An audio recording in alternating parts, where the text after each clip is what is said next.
The sickening tier of fabric echoed through Ridgemont Academy's marble hallway as Celeste Waverly's pencil skirt split from hem to hip, exposing her to 47 recording phones.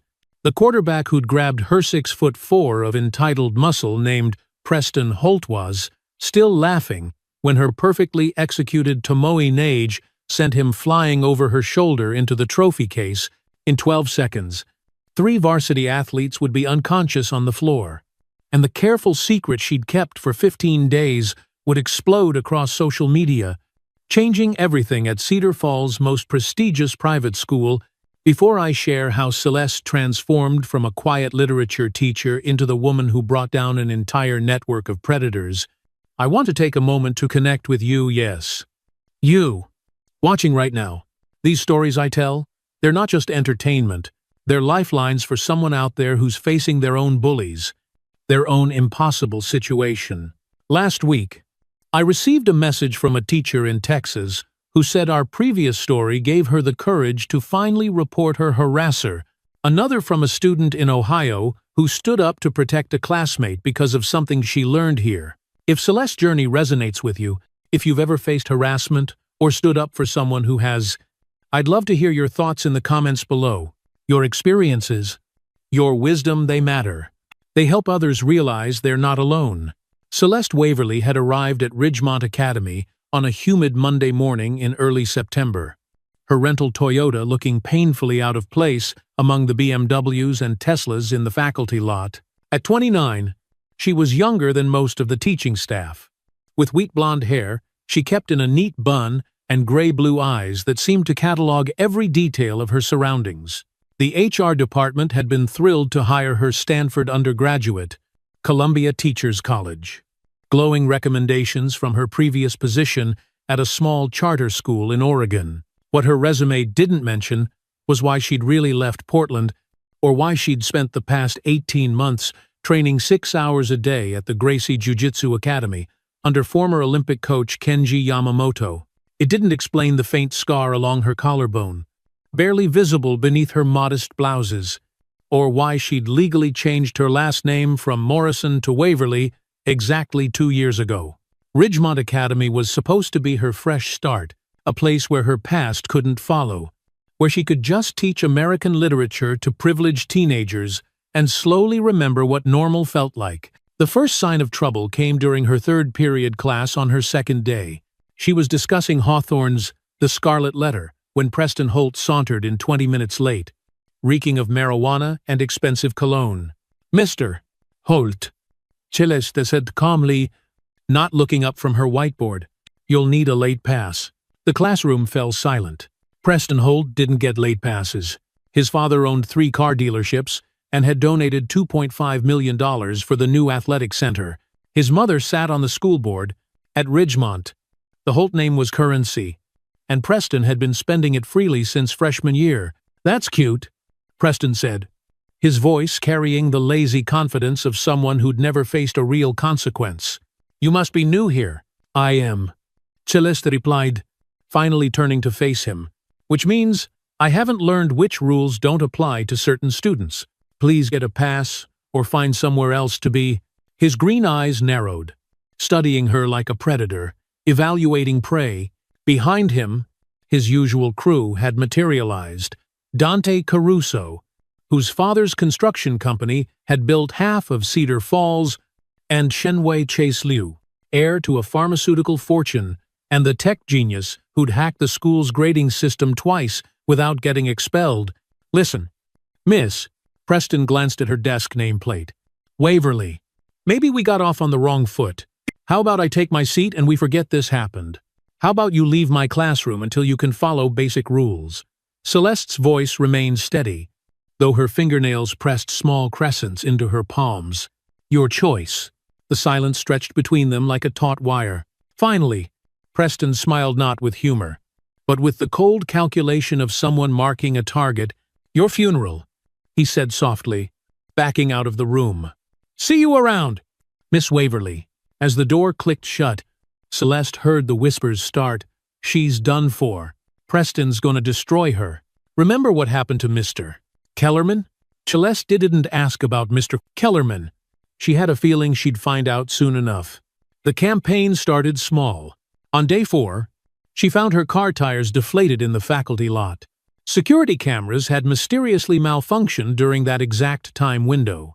On day 6, someone had superglued her classroom door lock. The janitor had to remove the entire mechanism while her students waited in the hallway. Preston's crew, watching from across the corridor with poorly hidden smirks. By the second week, things escalated. Explicit images, deepfakes of her face on pornographic bodies, were airdropped to students during her classes. Someone had created an Instagram account called Miss Waverly After Dark, filled with fabricated stories about her supposed sexual history. The posts were taken down within hours, but screenshots circulated through Snapchat and WhatsApp groups like wildfire. Celeste documented everything.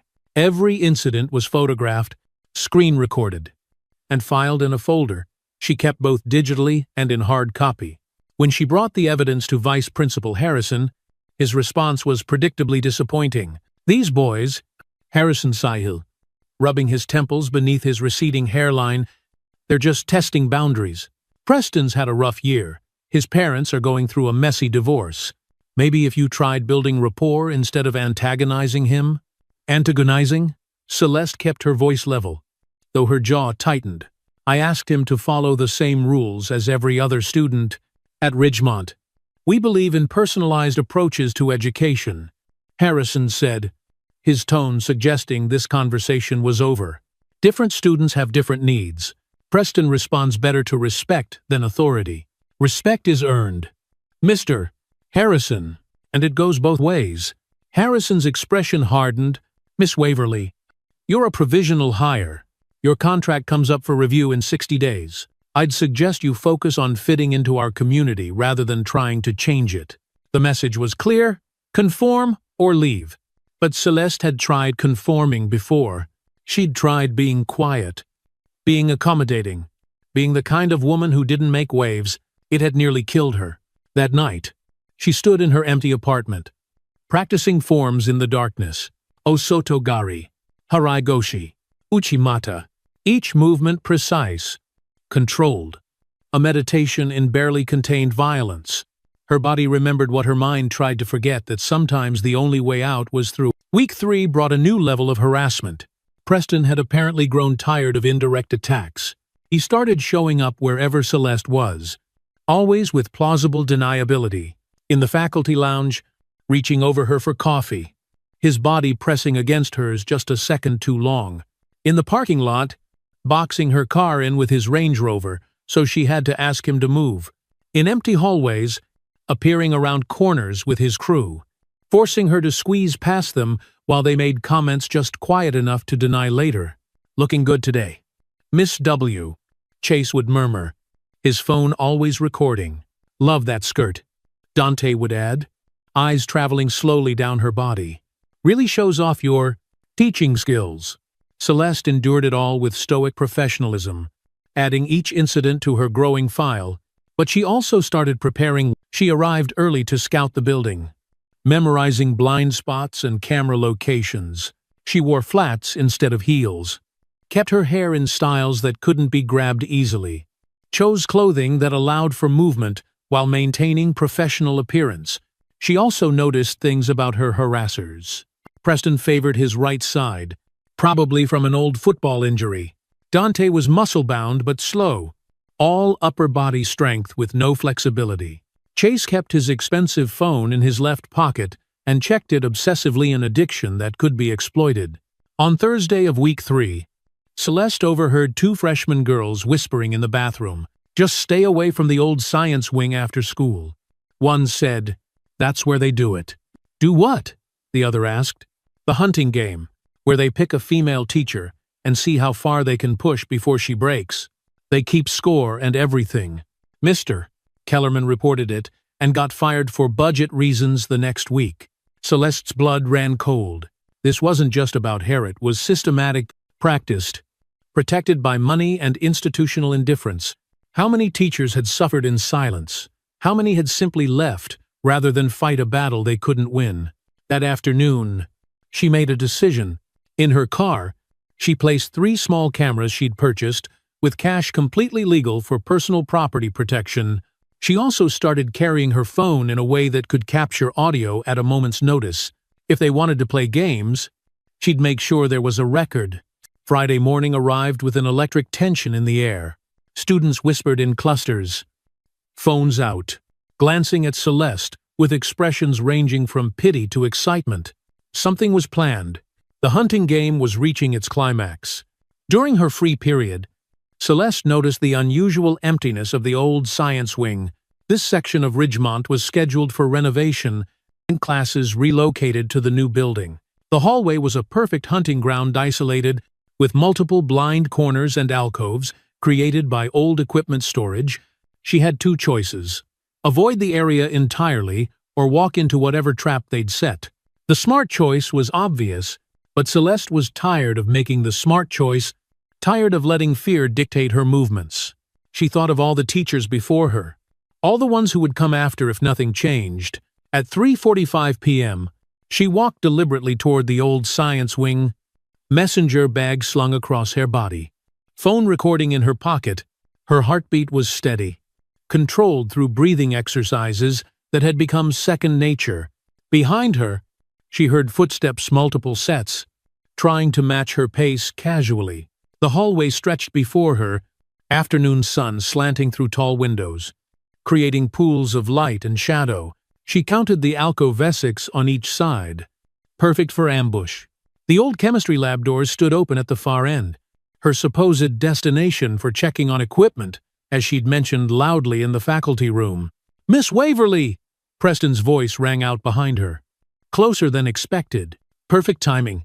"We need to talk about my grade." She turned slowly, unsurprised to find him flanked by Dante and Chase. What did surprise her were the dozen other students emerging from the alcoves, all with phones raised. This wasn't just the usual crew they'd recruited an audience. Office hours are Monday and Wednesday. Celeste said calmly, continuing to back toward the wall so they couldn't surround her completely. "Schedule an appointment." "See, that's your problem." Preston advanced with predatory grace. "You think the rules apply to everyone equally, but that's not how the world works. Is it? Not how Ridgemont works? The world is changing." "Mr. Holt, maybe Ridgemont should too." He laughed, a sound devoid of humor. "Change? My family built this place. We own it, and that means we own everyone in it, including uptight little teachers who don't know their place." Celeste's hand moved to her messenger bag strap, a gesture that looked defensive, but actually improved her leverage position. "My place is educating students. All students. Equally. Your place?" Preston stepped closer, his 6'4" frame towering over her 5'6" height. "Is wherever we say it is?" That's when it happened. Fast. Coordinated. Practiced. Dante moved to her left, Chase to her right, while Preston lunged forward. His hands grabbed her messenger bag, yanking hard to pull her off balance. But Celeste had drilled this scenario 100 times. Instead of resisting, she went with the pull, using his momentum against him. What Preston didn't expect was for her to step into him rather than away. Her hands found his lapels as her right foot swept behind his ankly textbook Diashi Barai. 220 pounds of quarterback hit the floor with a thunderous crash. But they'd planned for resistance, as Preston fell. Dante grabbed for her arms while Chase circled behind. That's when the messenger bag strap tore, and in the struggle, Dante's meaty fist caught her skirt. The fabric, already straining from her defensive stance, ripped dramatically from hem to hip. The sound seemed to echo in the suddenly silent hallway. For a heartbeat, everyone froze, Celeste standing exposed in her torn skirt. The three boys in various positions of attack, the crowd of students capturing every angle. Then Celeste Waverly did something none of them expected. She smiled. "Gentlemen," she said, her voice carrying clearly for all the recording phones, "you just committed assault and sexual battery on camera. Multiple cameras." But more importantly, she dropped into a perfect judo stance. Weight balanced. Hands ready. "You just gave me legal justification for self-defense." Preston was scrambling to his feet, rage replacing shock on his face. "You crazy bitch! You attacked me. Everyone saw it. Everyone saw you grab me first. Celeste countered. They saw Mr. Caruso tear my clothing. They saw 3 male students physically assault a female teacher, and now they're about to see what 8 years of competitive judo looks like when someone has to defend herself. Get her, Preston snarled. They came at her simultaneously, a mistake born of arrogance and too many Hollywood movies. Real fights weren't choreographed dances. They were brutal, efficient, and over quickly. When one person actually knew what they were doing, Dante reached her first. Grabbing for her throat with both hands, Celeste pivoted, using his momentum to execute a perfect SEOI nage. 260 pounds of muscle flew over her shoulder, crashing into a bank of lockers with a sound like thunder. Chase, seeing his friend airborne, tried to retreat, but his phone addiction betrayed him. As he reached instinctively to protect his device, Celeste swept his legs with a ko-uchi-gari. He hit the floor hard, phone skittering across the linoleum. Preston, former quarterback, prided himself on his tackling ability. He came in low and fast, textbook football form. But judo was designed to counter exactly this kind of attack. Celeste sprawled, caught his shoulders, and redirected his momentum straight into the wall with a modified ukiwaza. The impact left him dazed on the ground. The entire exchange had taken less than 15 seconds. Celeste stood in the center of the hallway, torn skirt fluttering, breathing barely elevated. Around her, 3 of Ridgemont's most privileged students groaned on the floor. The watching crowd was absolutely silent, phones still recording, capturing the impossible scene. Is everyone all right? Celeste asked with professional concern. Though she didn't move to help any of them up.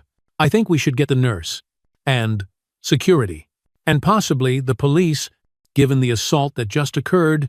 You're done, Preston gasped from the floor, blood dripping from his nose. My father will destroy you. You'll never teach again. Maybe, Celeste agreed calmly, but it won't change what just happened. What everyone recorded, 3 male students attacking a female teacher, tearing her clothes in what any court would recognize as sexual assault, and that teacher defending herself with appropriate force. She looked directly at the nearest phone camera. I want to be very clear for all recordings. I am Celeste Waverly, literature teacher at Ridgemont Academy. These 3 students, Preston Holt, Dante Caruso, and Chenwe Lu, have been harassing me for 3 weeks. Today, they physically assaulted me in front of witnesses. I defended myself using judo techniques I learned after being attacked at my previous school. Everything I did was legal self-defense. I have extensive documentation of their harassment campaign, and I will be pressing charges. She's lying! Chase had found his voice, though he remained on the floor. We were just talking to her. While recording, with a dozen of your friends hiding in alcoves, Celeste pulled out her own phone, showing it was still recording. I'm sure the police will find the group chat where you planned this very interesting. Digital forensics are quite advanced these days. The sound of running feet announced the arrival of security, followed closely by Vice Principal Harrison.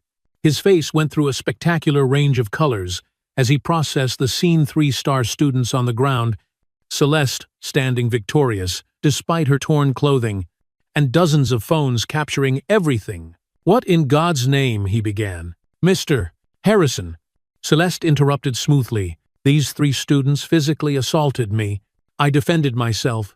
I'll need to file a police report. And I'll need all security footage from this hallway preserved as evidence. I'm sure you'll want to follow proper procedures to protect the school from liability. Now hold on. Harrison blustered. Let's not be hasty. I'm sure this is all a misunderstanding. A misunderstanding? Celeste's voice could have frozen helium. They tore my skirt off. Mr. Harrison, in front of witnesses, that's sexual assault. Or are you suggesting that's acceptable behavior at Ridgemont? The crowd of students began murmuring, phones shifting between the scene and Harrison's increasingly uncomfortable expression. Someone whispered, "This is going viral already." Of course not. Harrison backpedaled quickly. Security. Please escort these young men to the nurse's office. Miss Waverly, perhaps you'd like to address your attire before we continue this discussion? I'll address my attire after I've filed a police report. Celeste replied, I want this evidence preserved exactly as it is, and I'll need a female security officer to escort me. Given what just happened, as security helped the groaning boys to their feet, Preston made one last attempt at control. This isn't over. He hissed, You have no idea who you're messing with. Celeste met his gaze steadily. Neither do you. Mr. Holt. But you're about to find out. The hallway erupted as students scattered, racing to upload their videos, to spread the word about what they'd witnessed. Within minutes, Ridgemont assault was trending on local social media. The carefully maintained image of Cedar Falls' most exclusive private school was about to shatter as Celeste waited for the police to arrive. Surrounded by shell-shocked administrators and buzzing students, she thought about Mr. Kellerman and all the teachers who'd been forced out before her. She thought about the freshman girls whispering warnings in bathrooms. The culture of fear that let predators flourish with impunity. The war for Ridgemont Academy had just begun, and Celeste Waverly had fired the first shot. But as she stood in that hallway with her torn skirt and steady hands, she knew the real battle wasn't about Harriet, was about every student who deserved to learn without fear.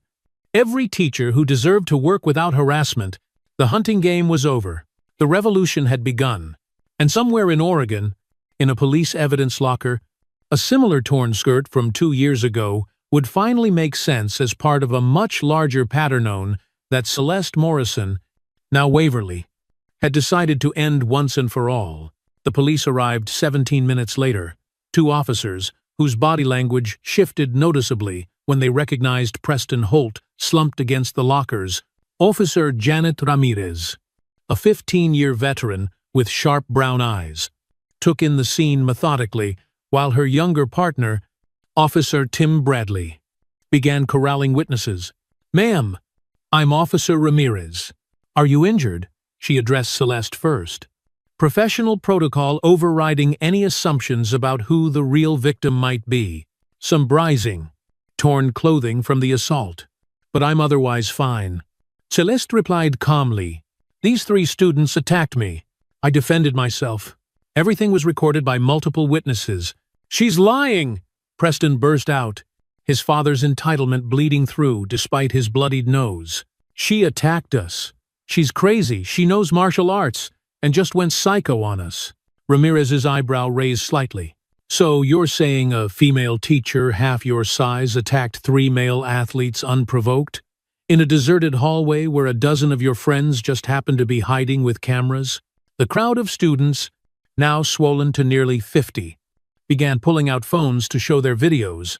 What emerged was damning from every angle. Preston grabbing Celeste's bag, then to tearing her skirt. The coordinated nature of their attack. Holy shit, Bradley muttered under his breath as he watched one particularly clear video. Sorry. I mean, this is definitely assault. Vice Principal Harrison, attempted damage control. Officers. Surely we can handle this internally. These are good boys from good families. Maybe community service. Mr. Harrison. Ramirez interrupted, her voice steel-wrapped in politeness. Are you attempting to influence a criminal investigation? Because that would be obstruction of justice. Harrison's mouth snapped shut. Within an hour, the old science wing had transformed into a crime scene. Yellow tape blocked access as forensics photographed everything. Celeste had given her initial statement and changed into gym clothes provided by the female security officer, her torn skirt bagged as evidence. The 3 boys were read their rights as their parents arrived in a parade of luxury vehicles and designer panic. Preston's father, Mitchell Holt, stormed in like he owned the place which, given his donations, he practically did. This is ridiculous. I want that woman arrested for assaulting my son. Mr. Holt, Ramirez said evenly, your son is on video committing sexual assault. Multiple videos. From multiple angles. He tore a teacher's clothing off. That's a felony. She provoked them. Harrison. Tell them about her attitude problem. But Harrison had finally realized which way the wind was blowing, with dozens of videos already viral and more witnesses coming forward every minute. Distancing himself from the scandal was his only play. I wasn't present for the incident. I can't speak to what happened. The betrayal in Preston's eyes was almost pitiful. Almost. By 6 p.m. The parking lot looked like a legal convention. 3 separate law firms had set up war rooms in their Mercedes SUVs. Parents screamed into phones, demanding favors, calling in decades of political capital. But the internet moves faster than influence, and Ridgemont assault had already jumped from local to national trending. Celeste sat in the main office. Having finished her formal statement, through the window, she watched the media vans arriving. Her phone buzzed constantly: reporters, teachers' union representatives, and one number she'd been expecting. Celeste? The voice was familiar, though she hadn't heard it in 2 years. It's Detective Sarah Chen from Portland PD. I just saw the news. Hello, Sarah. Celeste closed her eyes, knowing this call was inevitable. Same MO as the Morrison case. 3 attackers. Public humiliation attempt. Sexual assault component. Except this time you were ready. This time I refused to be a victim. You were never just a victim. Celeste. You were a survivor. And now, God, I can't believe I'm saying this, but thank you. You did what we couldn't. You got it all on video. The Morrison case. Even thinking the name made Celeste's scar throb. 2 years ago, when she was teaching at a charter school in Portland, 3 senior boys had cornered her in the photography darkroom. The attack had been brutal, premeditated, and would have been worse if a janitor hadn't heard her screams. But the boys were sons of Portland's elite judge, a state senator, and a hospital board director. Despite Celeste's injuries, despite the clear evidence of assault, the case had been buried. Security footage mysteriously corrupted, witnesses suddenly uncertain. The boys graduated with honors, while Celeste spent 6 months in therapy, learning to sleep without nightmares. That's when she'd started training Judo, Brazilian Jiu-Jitsu, Krav Maga, thing that would ensure she'd never be helpless again. She'd legally changed her name, moved states, tried to start over. But trauma has a way of following you, of recreating patterns. Maybe she'd subconsciously chosen Ridgemont because she recognized the same toxic culture. Maybe she'd been preparing for this moment for 2 years. The Portland families, Chen continued. They've been following your story. The Morrisons are worried you might. I have no interest in relitigating the past. Celeste interrupted. But I won't hide from it either. If reporters connect the dots, I'll tell the truth. After ending the call, Celeste found Ramirez waiting outside. Miss Waverly, we're going to need you to come to the station tomorrow for follow-up questions. Also, the officer lowered her voice. You might want to get a lawyer. The families involved have deep pockets. I appreciate the concern, but I've been preparing for this longer than you know. That evening, Celeste's apartment became command central. Her laptop displayed a split-screen social media metrics on one side, legal documents on the other. She'd drafted cease and desist letters for the deepfake harassment, compiled her 3 weeks of documentation, and organized everything into a comprehensive timeline. At 9 p.m., her doorbell rang. Through the peephole, she saw someone unexpected: Elizabeth Winters, Ridgemont's AP history teacher, and one of the few colleagues who'd been genuinely friendly.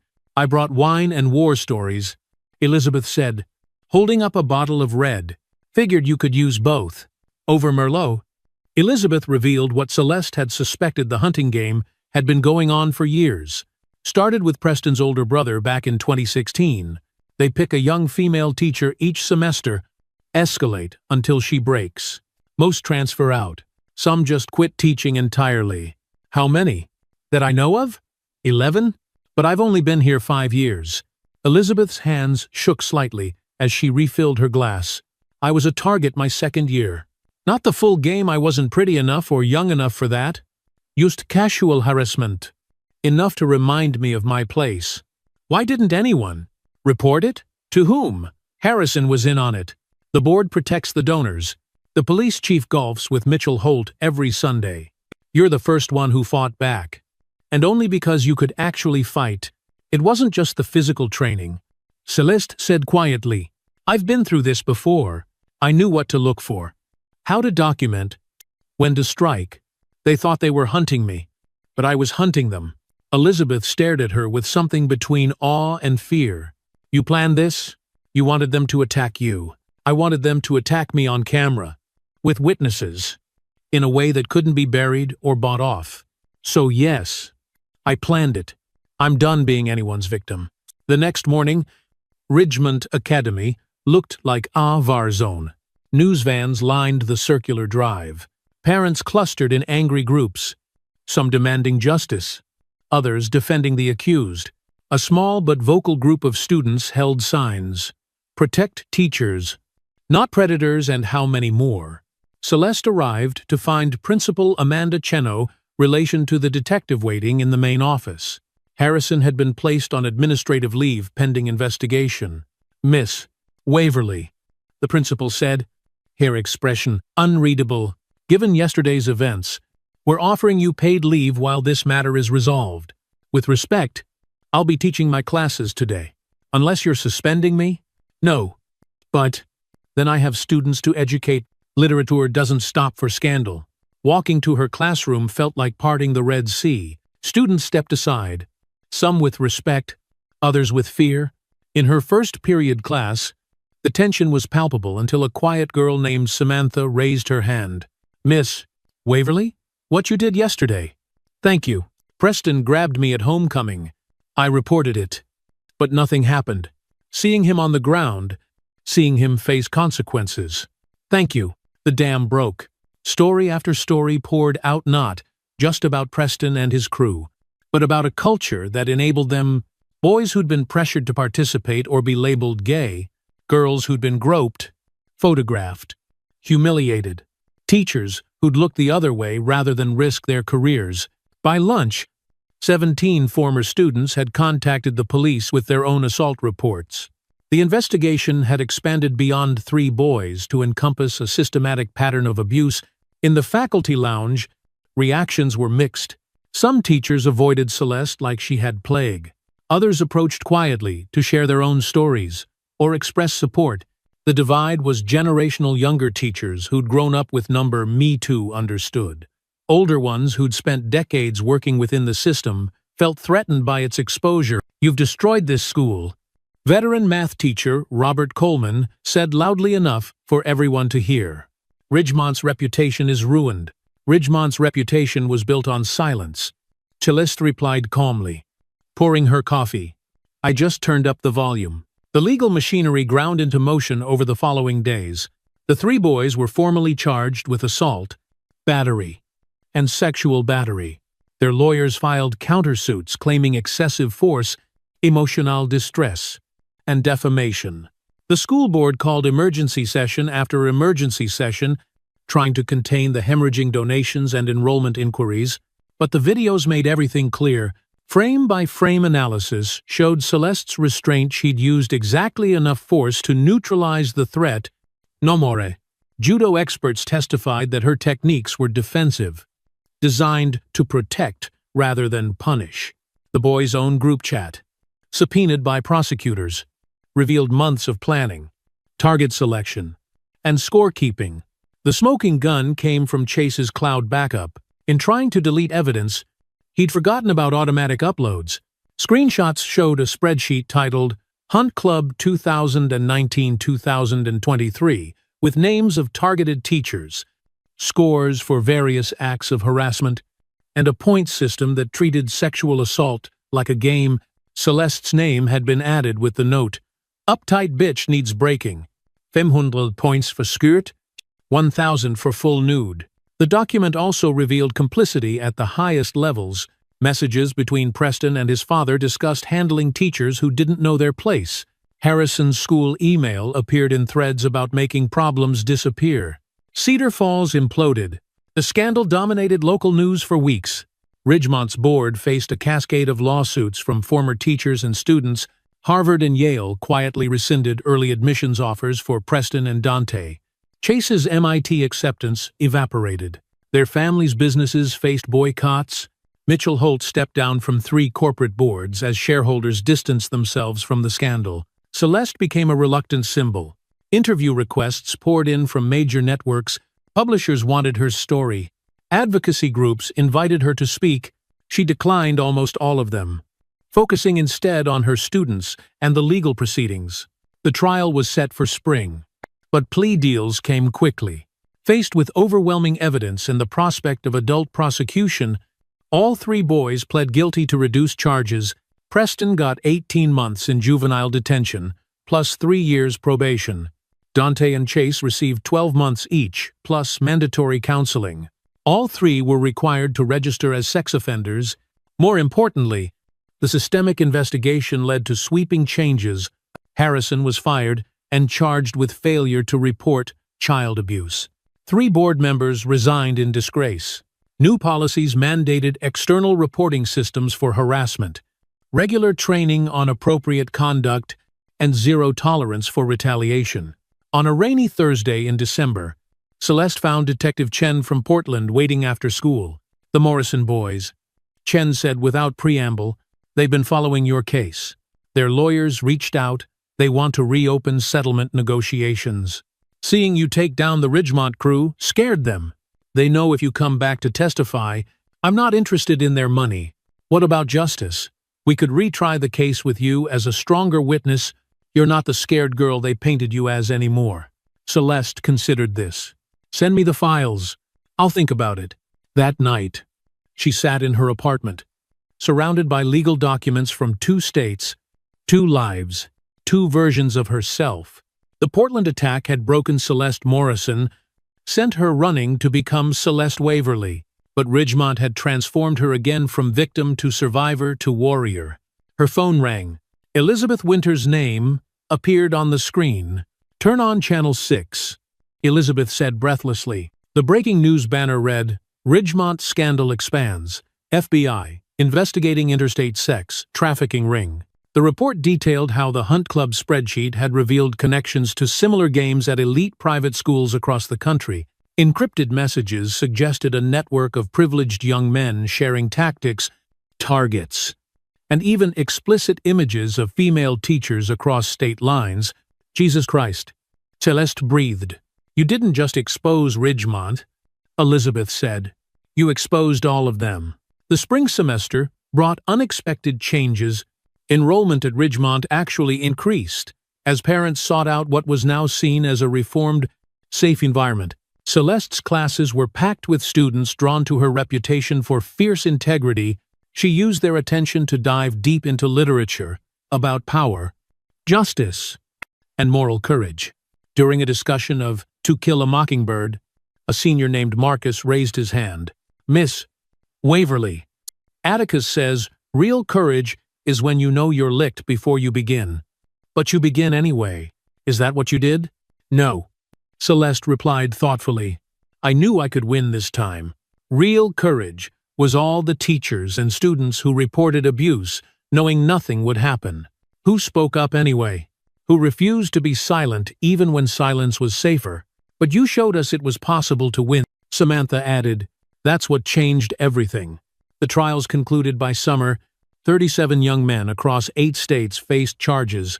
The FBI uncovered a sophisticated network that had operated for over a decade. Protected by wealth and institutional complicity, Ridgemont became the case study for reform. Its new policies adopted by private schools nationwide. Celeste testified in several trials, her calm demeanor and meticulous documentation making her a devastating witness. When asked why she'd taken such risks, her answer was always the same: because someone had to be the last victim. On the final day of school, Celeste packed up her classroom.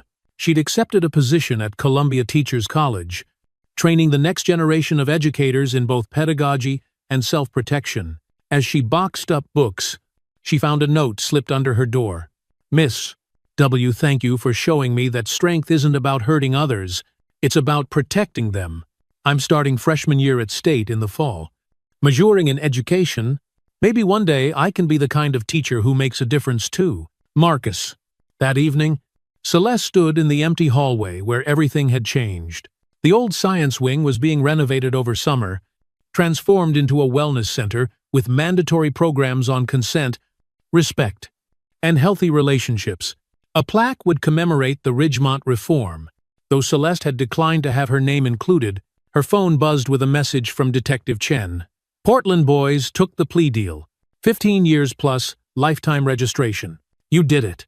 Celeste. Both times. Celeste smiled, touching the scar on her collarbone no longer, a reminder of weakness but of survival. She thought of all the teachers who'd been driven out, all the students who'd been silenced, all the institutions that had chosen reputation over righteousness.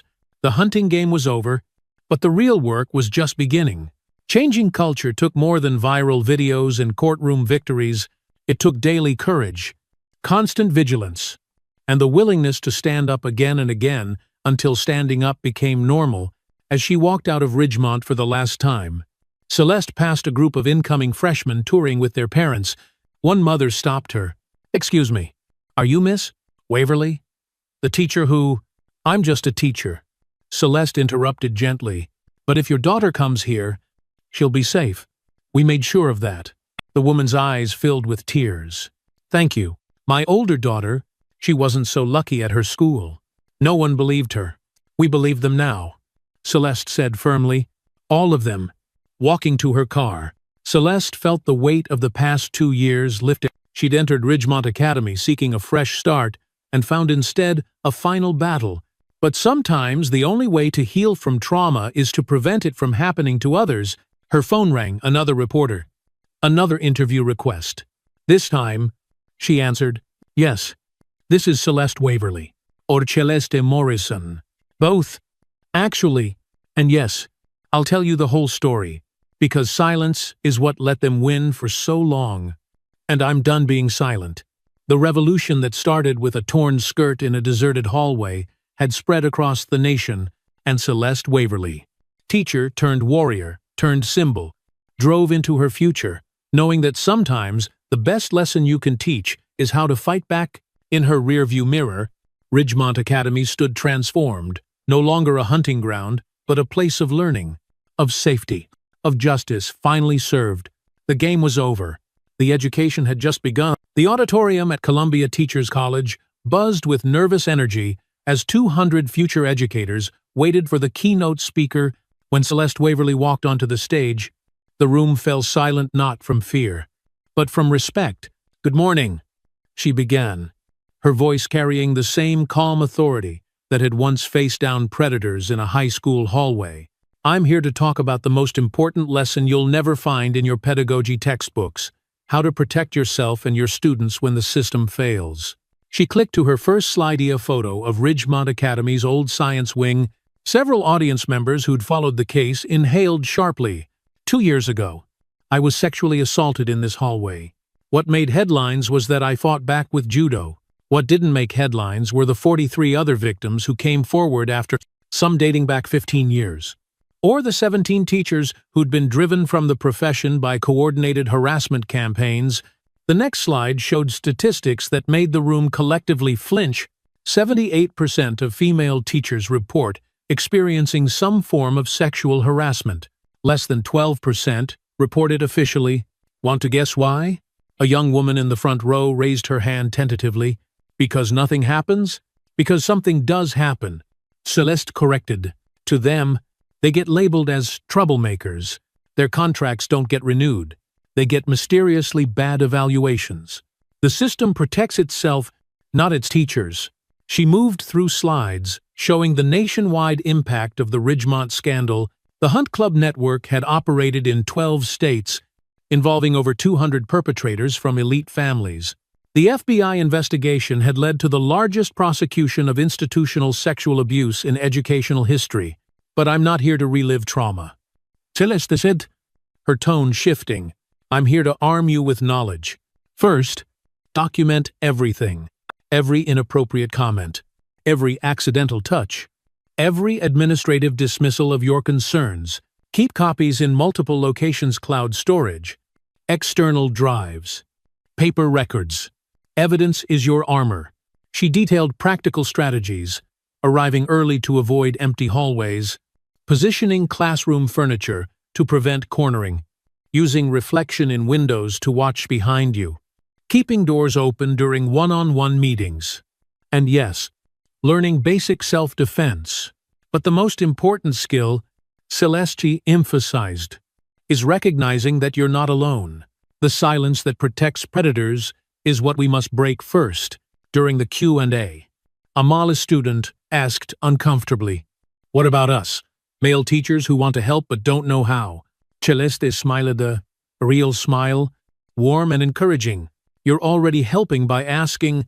Be the colleague who speaks up when you hear inappropriate comments. Be the witness who doesn't conveniently forget what you saw. Be the teacher who models respectful behavior so consistently that harassment becomes culturally impossible in your presence." After her talk, a line of students waited to speak with her privately. One young woman hung back until the others had left. "Miss Waverly," she said quietly, "I was a student at Ridgemont. Not during your time 5 years before. I was one of Preston's brother's victims. I never reported it because I knew nothing would happen. But after seeing what you did," she pulled out an acceptance letter. "I'm starting law school next fall. Prosecutorial track. Because of you." Celeste felt tears prick her eyes, the good kind, the healing kind. "What's your name?" "Rebecca Chen." "No relation to the detective. Just cosmic coincidence." The girl-woman now smiled shakily. "I want to be the prosecutor who makes sure people like the Holts can't buy their way out of consequences." As Celeste left Columbia that afternoon, her phone rang with a familiar Portland number. "Celeste, it's Sarah Chen. I wanted you to know, the Morrison boys violated their plea agreement. They were caught discussing plans to target female professors at their universities. With your testimony from the Ridgemont trial on record, establishing pattern behavior, we've got them on conspiracy charges. They're looking at real time now, 20 to 25. Celeste closed her eyes, feeling a chapter finally close. "Good. There's more. The Portland School Board voted to implement the Waverly Protocol. Your documentation and reporting system is now mandatory training for all teachers in the district. We're calling it that because, well, you earned it." That evening, Celeste returned to her apartment to find a package waiting. Inside was a simple wooden plaque and a letter from the Ridgemont Alumni Association. "In recognition of extraordinary courage in the face of institutional failure and for transforming personal trauma into systemic change, we present the first annual Waverly Award for Educational Integrity. This award will be given yearly to educators who exemplify the principle that teaching isn't just about knowledge, it's about creating safe spaces for all to learn." Celeste set the plaque on her bookshelf. Next to a photo Elizabeth Winters had sent the old science wing, now transformed into the Resilience Center, where students learned not just self-defense but self-worth, not just compliance but courage. Her laptop chimed with an email from her publisher. Her book, The Last Hunt, A Teacher's Guide to Surviving Institutional Predators, had hit #1 on the New York Times bestseller list. All proceeds were being donated to a legal fund for teachers facing harassment. As night fell over New York, Celeste stood at her window, city lights stretching endlessly before her. Somewhere out there, in schools across the country, teachers were walking to their cars without fear. Students were reporting harassment, knowing they'd be believed. Administrators were choosing protection over profit. The hunting game was over. The teaching had truly begun, and Celeste Waverly, survivor, warrior. Educators smiled at her reflection in the window. The scar on her collarbone was barely visible now, faded like the fear that had once defined her. She'd won. They'd all won. One torn skirt, one moment of courage, one teacher who refused to be silent had changed everything. The revolution was complete. The education was eternal.